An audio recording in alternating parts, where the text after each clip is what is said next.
कर समा स्वादेन वे वासमे आनंदाब्धि विगाहनं विदधते लोकाश्रमोदान्विता सत्ये ससै सद्गुरु विजयते कारुण्यलीलाधरो हंसानां निजनो कदा सुखकरो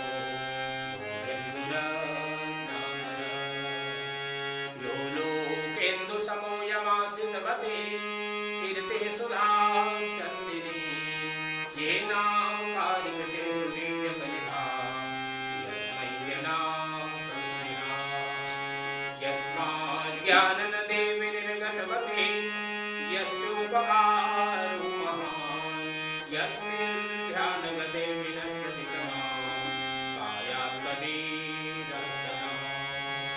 बन्धौ सत्यकबीरको चरणकमलशिरनाय जासु ज्ञानरविकरनिकर भ्रमतमने तमसाय पूजा गुरु की कीजिए सब पूजा सिंचय शाखा गुरु बिन ज्ञान न उपजय गुरु बिन विनय न गुरु बिन संशय नाम जय जय जय गुरुमूर्ति गति चंद्रमा सेवक नयन चकोर आठ प्रहर निर्घट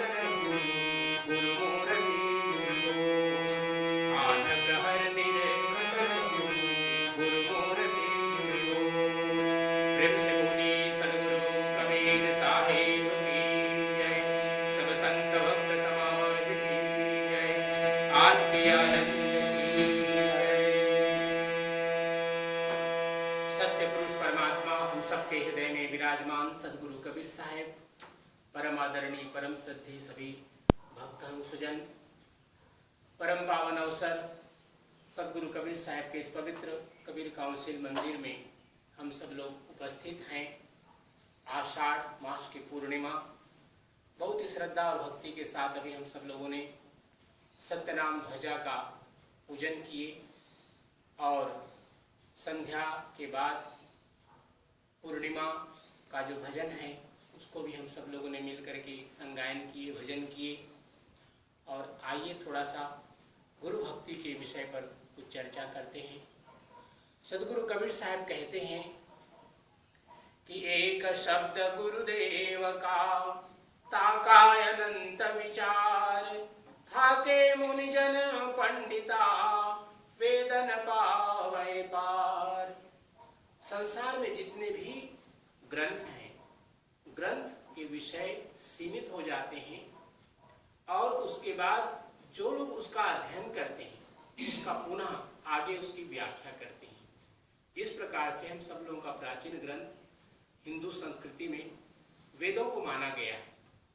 वेद जैसे कि हम सब जानते हैं ऋग्वेद, यजुर्वेद, सामवेद और अथर्ववेद, लेकिन ग्रंथ वहीं पर समाप्त नहीं हुए। उनको पढ़ने वाले ही ऋषि मुनियों ने फिर पुराणों की रचना की, स्मृति ग्रंथों की रचना की, उपनिषदों की रचना की और कालांतर में चल करके इन ग्रंथों के भावों को बहुत से महापुरुषों ने, जिसमें सर्वप्रथम सदगुरु कबीर साहब हुए, कि इन महान ग्रंथों का जो भाव था, अर्थ था, जो उसमें बातें लिखी गई थी, अपने भजनों के माध्यम से, साखियों के माध्यम से समाज को दिया कि वे सब लोगों के लिए सुबोध हो सके, बोधगम्य हो सके, सरल हो सके और सब लोग समझ करके अपने जीवन में उतार सके।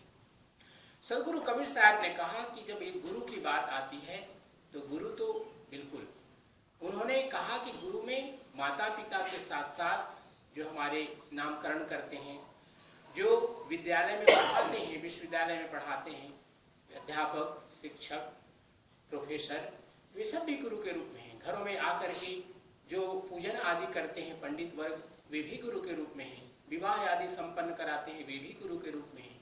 लेकिन सदगुरु कबीर साहब ने कहा कि एक सदगुरु ऐसे आते हैं जो हमें गुरु मंत्र देते हैं और ऐसे मार्ग पर चलने का मार्ग बतलाते हैं, प्रशस्त करते हैं या प्रेरित करते हैं जिसमें हम चल करके मुक्ति के धाम तक पहुंचते हैं। इसलिए सदगुरु कबीर साहब कहते हैं कि ऐसे सदगुरु का एक वाक्य, एक शब्द गुरुदेव का ताका अनंत विचार, थाके मुनिजन पंडिता वेद न पावे पार।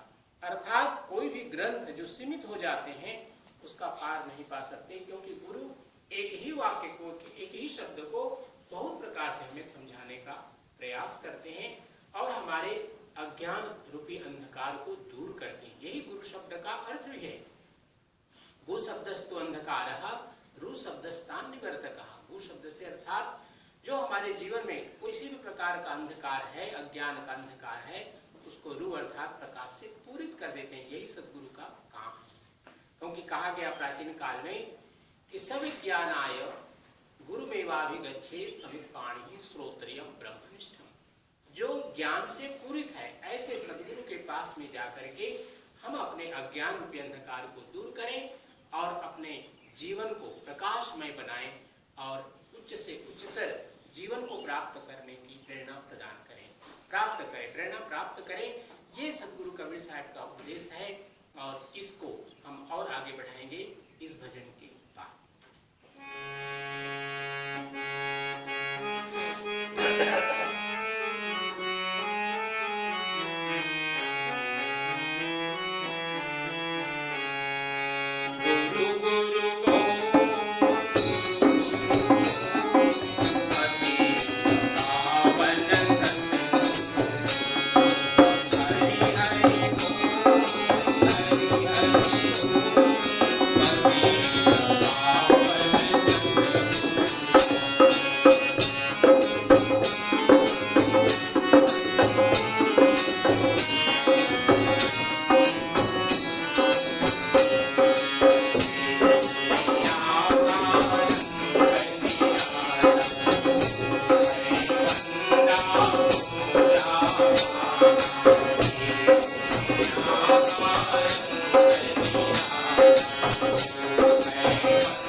इसी प्रकार एक श्लोक उसी ग्रंथ में और मिला। अज्ञानतिमिरान्धस्य ज्ञानाञ्जनशलाकया चक्षुरुन्मीलितं येन तस्मै श्रीगुरवे नमः। ग्रंथ का एक और श्लोक, गुरुर्ब्रह्मा गुरुर्विष्णु गुरुर्देवो महेश्वरः गुरु साक्षात् परब्रह्म तस्मै श्री गुरवे नमः। इसी प्रकार एक बहुत ही सुंदर और श्लोक, ध्यान मूलम गुरुमूर्ति पूजा मूलम गुरुपदम मंत्र मूलम गुरुवाक्यम मोक्ष मूलम गुरुकृपा। हमारे जीवन में जिस प्रकार एक अबोध शिशु के लिए माता पिता उसके गुरु होते हैं, कि किस प्रकार से खाना पीना रहना चलना फिरना सभी कुछ के बारे में बतलाते हैं। धीरे धीरे परिवार के और भी लोग भी बहुत सी शिक्षाएं मिलती हैं उनके माध्यम से। इस गुरु गीता के माध्यम से जो बात कही जा रही है कि यह जीवन एक प्रकार से हम लोगों का एक ऐसे खदान से निकला हुआ जीवन है जहां पर एक रॉ मटेरियल होता है। तो गुरु उसको क्या करते हैं, गुरु कुम्हार शिष्य कुंभ है, गढ़ी गढ़ी काढ़े को और अंतर हाथ सहार दे बाहर वाहे जो। कभी कभी माता पिता हमारे जीवन में कड़ाई करते हैं, इसी प्रकार कभी कभी गुरु भी हमारे जीवन में कड़ाई करते हैं, लेकिन वो कड़ापन उनका, वह जो कभी कभी उनका क्रोध दिखाई देता है, वह केवल हमारी भलाई के लिए होता है, उनका स्वयं का स्वार्थ उसमें कुछ भी नहीं होता। तो हमारे संतों ने ऋषियों ने इसी बात को बार बार दोहराया कि इस प्रकार जिस प्रकार से कि वह परमात्मा हमारे जीवन में एक नयापन लाता है, इसलिए वह गुरु ब्रह्मा के रूप में है, क्योंकि वो हमारे जीवन में एक नयापन अर्थात जो हमारे पूर्व के जितने भी कलमश है उसको सफाई करता है और एक नया जीवन प्रदान करता है। इसलिए जब गुरु दीक्षा लेते हैं तो हम उसको कहते हैं द्विज हुआ, ब्राह्मण हुआ। ये जैसे यज्ञोपवीत संस्कार हमारे हिंदू संस्कृति में है, कबीर पंथ में गुरुमंत्र दीक्षा संस्कार है। तो जो गुरु दीक्षा लेते हैं उनको हम द्विज कहते हैं, उसका अर्थात एक नया जन्म हुआ। और गुरु हमें क्या करते हैं कि हम कभी रास्ते में भटके नहीं, इसके लिए बराबर हमारा सत्संग के माध्यम से अपने वाणी वचनों के माध्यम से हमें बराबर पालन करते हैं, इसलिए वो विष्णु रूप में है। और जो हमारे अंदर की बुराइयां हैं उसको समाप्त करते हैं, इसलिए वो शिव रूप में संहार करता है। और इसी प्रकार अज्ञान तिमिरान्धस्य, जो हमारे जीवन में अज्ञान है, तिमिर है, उन सब को दूर करके चक्षुरुन्मीलितं येन, हमारे ज्ञान के चक्षुओं को खोल देते हैं। इसलिए ऐसे गुरु का हम वंदना करते हैं। और सदगुरु कबीर साहब कहते हैं हमारे इस गुरु गीता के माध्यम से जो बात कही जा रही है ऋषियों के माध्यम से, वह यह कि यह जो संसार है अखंड मंडलाकारम, ये पूरा संसार एक मंडल है। हम जब भी एक जगह पर खड़े होते हैं तो देखते हैं दूर आकाश नीचे की ओर आकर के जमीन से छू रहा है, स्पर्श कर रहा है, अर्थात ये पूरा समस्त, ये तो केवल हम पृथ्वी की बात कर रहे हैं, लेकिन ये पूरा यूनिवर्स जितने भी सौर मंडल हैं सभी के सभी गोलाइयों में, गोलाई के रूप में है। अखंड मंडलाकारम, जो यह संसार है पूरा विश्व है वह मंडल के रूप में है, गोलाई के रूप में है। अखंड मंडलाकारम व्याप्तम येन चराचरम, इस पूरे यूनिवर्स में क्या चराचर में व्याप्त है। जिस प्रकार हमारे पूरे शरीर में कोशिकाएं हैं, सेल्स हैं, और सेल्स में क्या है, हम जब श्वास लेते हैं तो श्वास के माध्यम से हमारे अंदर में ऑक्सीजन आ जाता है और हमारे अंदर की जो कलमश है अर्थात जो भी बुराइयां हैं या जो कुछ हमारे बीमारियां हैं कार्बन डाइऑक्साइड के रूप में बाहर आ जाते हैं। इसी प्रकार से पूरे संसार में जो व्याप्त है वह है परमात्मा। तत्पदम दर्शितम येन, यह जो परमात्मा सर्वत्र व्याप्त है, ईशावास्यमिदं सर्वम यत्किंच जगत्याम जगत, अर्थात इस पूरे सृष्टि में वह परमात्मा परिव्याप्त है, जिसको साहिब कबीर ने कहा कि मुको कहाँ ढूंढे बंदे मैं तो तेरे पास में। वह परमात्मा सभी जगह पर है। घट घट मेरा साइया सूली से जन कोई, उस पद को अर्थात ये जो सब तरफ परिव्याप्त है ऐसा परमात्मा, उसको दिखाने वाला कौन होता है, हमारे सदगुरु होते हैं। तो हम सब लोगों ने गुरु दीक्षा लिया, इस कबीर पंथ में हम सब लोग दीक्षित हैं। और गुरु का इसलिए सदगुरु कबीर साहब ने जितने भी गुरुजन हैं माता पिता से लेकर के सदगुरु तक, सबको सदगुरु कबीर साहब ने कहा कि गुरु गोविंद दो खड़े काफी लागो पांव, बलिहारी गुरु आपने जिन गोविंद दिया बताए। अर्थात अगर हम गुरु को न प्राप्त करें तो परमात्मा का स्वरूप हम नहीं पहचान पाएंगे। इसलिए सदगुरु कबीर साहब ने गुरु को, सदगुरु को परमात्मा के समकक्ष उन्होंने तिष्ठ कर दिया, खड़ा कर दिया। इसलिए उनकी इतनी महानता हम सब लोगों को मिलती है। और उनके चरणों में बैठकर अपने जीवन को समर्पित करते हुए धर्म, अर्थ, काम, मोक्ष अर्थात मोक्ष की प्राप्ति करें, यही सदगुरु का हम सब लोगों के लिए उपदेश है। आज के इस पावन गुरु पूर्णिमा के अवसर पर आप सभी यहाँ पर जितने भी लोग आए हैं, सबका जीवन सदगुरु कबीर साहब अपनी कृपा से पूरित करें और पूरे देश को, पूरे मॉरिशस देश को, पूरे विश्व को सदगुरु की कृपा प्राप्त हो, एक प्रार्थना करते हैं। प्रेम से बोलिए सदगुरु कबीर साहेब की जय। सब मिल करके सतनाम धन करते हैं। सत्यनाम सत्यनाम सत्यनाम बोल, जय करुणामय सत्यनाम बोल, सत्यनाम सत्यनाम सत्यनाम बोल, जय करुणामय सत्यनाम बोल, सत्यनाम सत्यनाम सत्यनाम बोल, जय करुणामय